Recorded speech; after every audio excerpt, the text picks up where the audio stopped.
हाँ वही ना, दो तरह के एनएमआर हैं, एक प्रोटॉन एनएमआर है और एक कार्बन 13 एनएमआर है। प्रोटॉन एनएमआर हम कर रहे हैं, ये जो हम एनएमआर कर रहे हैं ये प्रोटॉन एनएमआर है, जिसमें हम हाइड्रोजन को चेक करते हैं और एच को एनालाइज करते हैं। ओके, 0, 1, 2, 3, 4, 5, 6, 7 बेटा।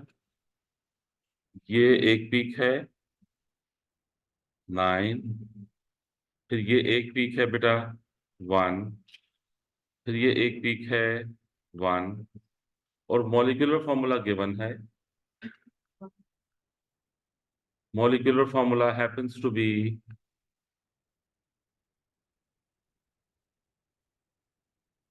C5H, एक मिनट बेटा, ये 2 है, ये 2 है, C5H12NO। बेटा आप स्ट्रक्चरल फॉर्मूला डिसाइड करें, just decide structure of this molecular formula based on this NMR। ये केमिकल शिफ्ट वैल्यूज हैं।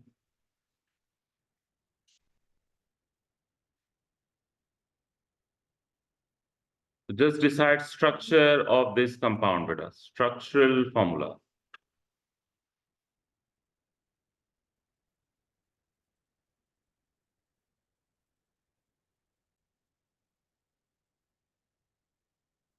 देखें ये 9 प्रोटॉन्स का क्या मतलब है कि आपके पास 3 मिथाइल्स हैं और तीनों मिथाइल एक जैसे हैं, times 3। Does it make sense? और बेटा ये 3 से 4 की जो पीक है ये कितने प्रोटॉन्स की है? 2 प्रोटॉन्स की है, तो इट विल बी CH2। लेकिन टेबल को देख के बताएं ये नेक्स्ट टू क्या होगा? नेक्स्ट टू O होगा। तब 3 मिथाइल एक जैसे कैसे हो सकते हैं बेटा? 3 मिथाइल एक जैसे इस तरह हो सकते हैं कि किसी एक कार्बन को 3 मिथाइल अटैच हो। देखो तीनों मिथाइल एक जैसे हैं कि नहीं? ये तीनों मिथाइल एक जैसे हैं, ये पीक देंगे यहाँ 0.9 से 1.7 की रेंज पे। और फिर बेटा ये उसके पास CH2 next to O। Does it make sense कि इस तरह से हो कनेक्ट करते हैं? अब बताओ कि ये सिंगलेट क्यों है? ये 9 प्रोटॉन वाली पीक सिंगलेट क्यों है? 9 प्रोटॉन वाली पीक सिंगलेट क्यों है बेटा? क्योंकि एडजेसेंट प्रोटॉन्स 0 है, ये एडजेसेंट कार्बन है, देखो इस कार्बन पे कोई प्रोटॉन नहीं है, तो इसलिए ये तीनों मिथाइल क्या दे रहे हैं? सिंगलेट दे रहे हैं। ठीक है, हाँ उस तरफ मैं आ रहा हूँ, वेट मैं भी सिंगलेट की तरफ चला गया। और ये बेटा ये CH2 भी सिंगलेट देगा। क्यों सिंगलेट देगा? कि इसके लेफ्ट साइड में भी कोई प्रोटॉन नहीं है और राइट साइड में भी कोई प्रोटॉन नहीं है, एडजेसेंट प्रोटॉन 0 है। अब देखो इसमें फर्क क्या चीज मिसिंग है? ऊपर मॉलिक्यूलर फॉर्मूला को देखो और नीचे जो मैंने ड्रॉ किया है इसके फॉर्मूला को देखो, इसमें गैप किसका है? हाइड्रोजन का गैप है। तो इधर अगर हम हाइड्रोजन लगाएं तो ये अल्कोहल बनेगा जिसकी पीक ये है। अल्कोहल की जो पीक रेंज है वो 0.5 से 6.0 है ना? जी जी।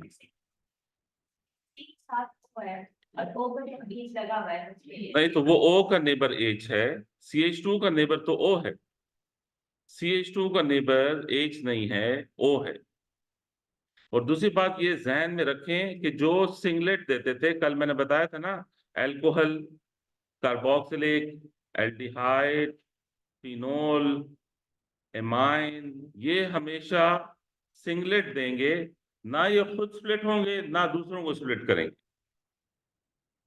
हाँ हाँ, CH3 होता, CH2 होता। नहीं सिंगलेट ना होता ये जी।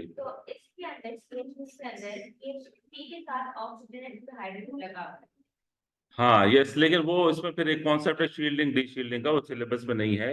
ये ऑक्सीजन नहीं अलाउ करता उस एज को इंटरेक्ट करने के लिए। तो इस वजह से ऑक्सीजन अगर लगा हो तो वो आप समझोगे कि 0 प्रोटॉन्स है नेबरहुड।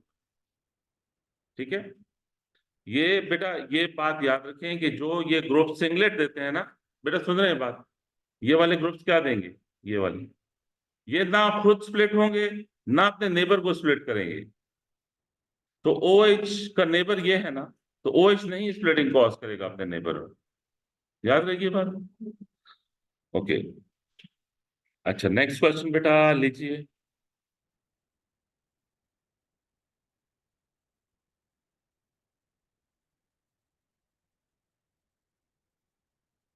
नेक्स्ट क्वेश्चन इज, अगर के हो m ratio m+1 50 ratio 4.4 m ratio m+2 वो हो 6:2 और m पीक है m peak at m/e is equal to 156। तो बेटा ये NMR है 0 1 2 3 4 5 6 7 8 9। So we have peak here for 4 carbons. We have peak here for 1 carbon. Then we have peak here for 2 carbons. And then we have peak here for 2 carbons. ये बेटा chemical shift values पे peaks हैं।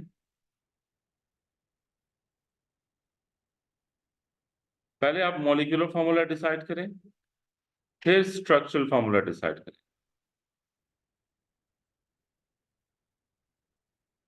और फिर structural formula पे जाएं।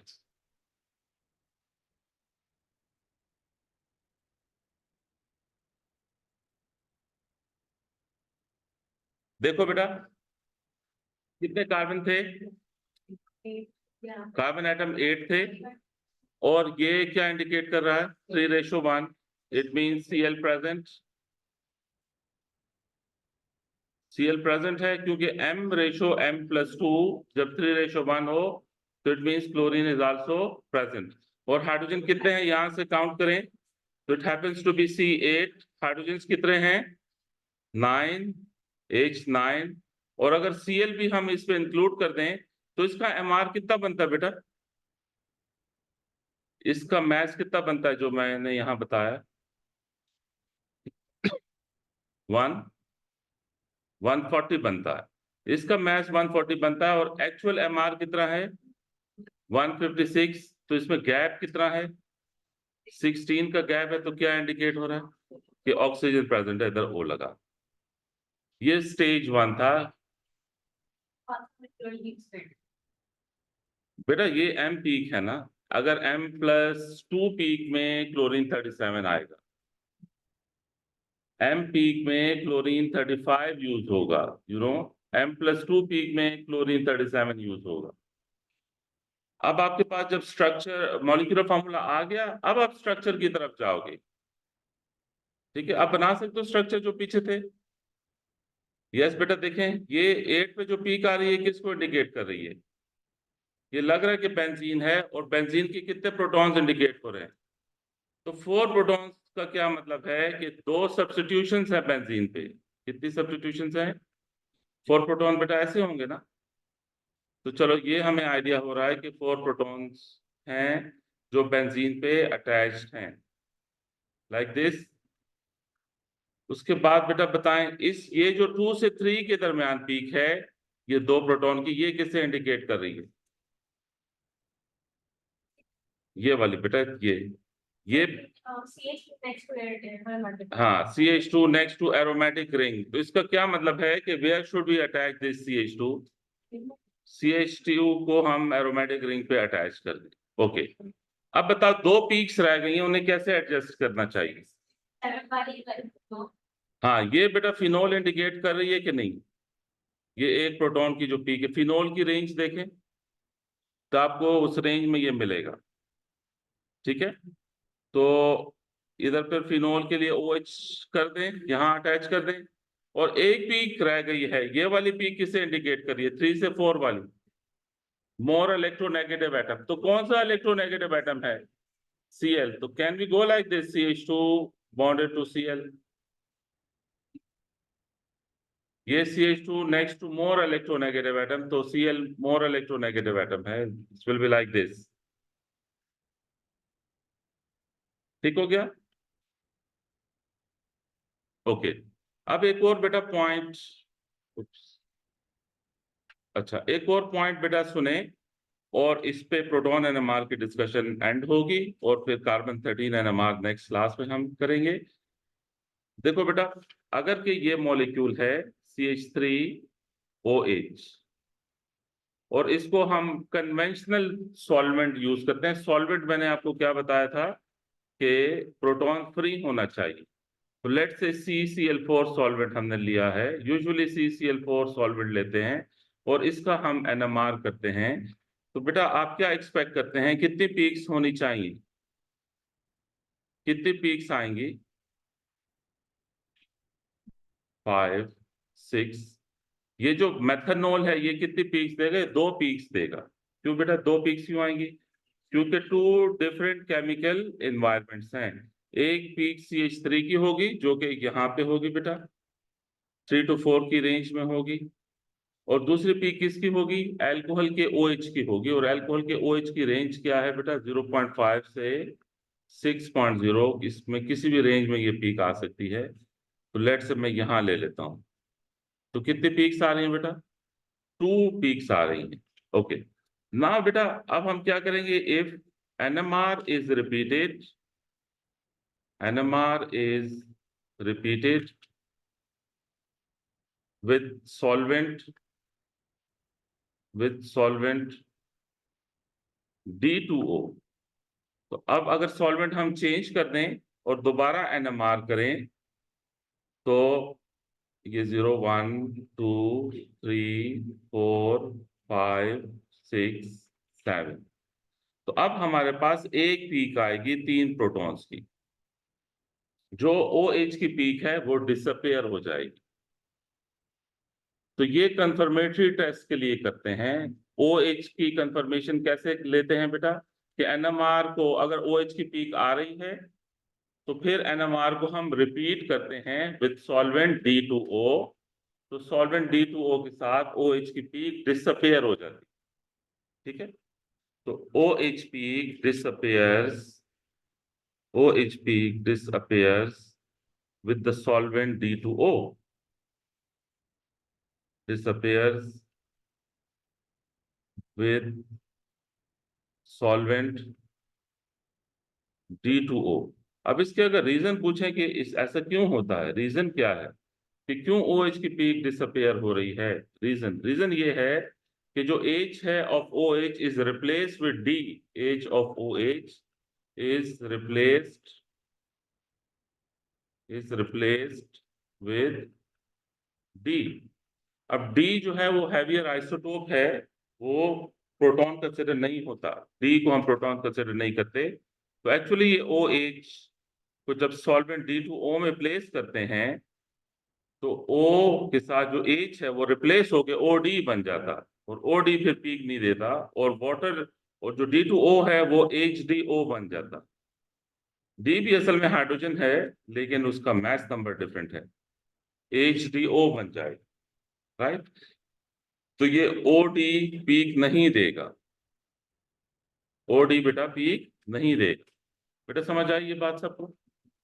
OH की peak D2O में डिसअपेयर हो जाएगी। दूसरे सॉल्वेंट में पीक आएगी, लेकिन D2O में OH की पीक डिसअपेयर हो जाएगी। और रीजन इसका पता होना चाहिए कि जो H है वो रिप्लेस हो जाता है विद D। तो जी, हाँ, ये कंफर्म करने के लिए करते हैं, इससे OH की कंफर्मेशन हो जाती है कि यस वाकई वो OH था। अब इसके साथ साथ ये जैसे ये OH की पीक डिसअपेयर हो रही है ना, वैसा ही कार्बोक्सिलिक में भी होता है। मैं आपको एक ग्रुप्स बता देता हूँ, इन ग्रुप्स की पीक D2O में डिसअपेयर हो जाएगी।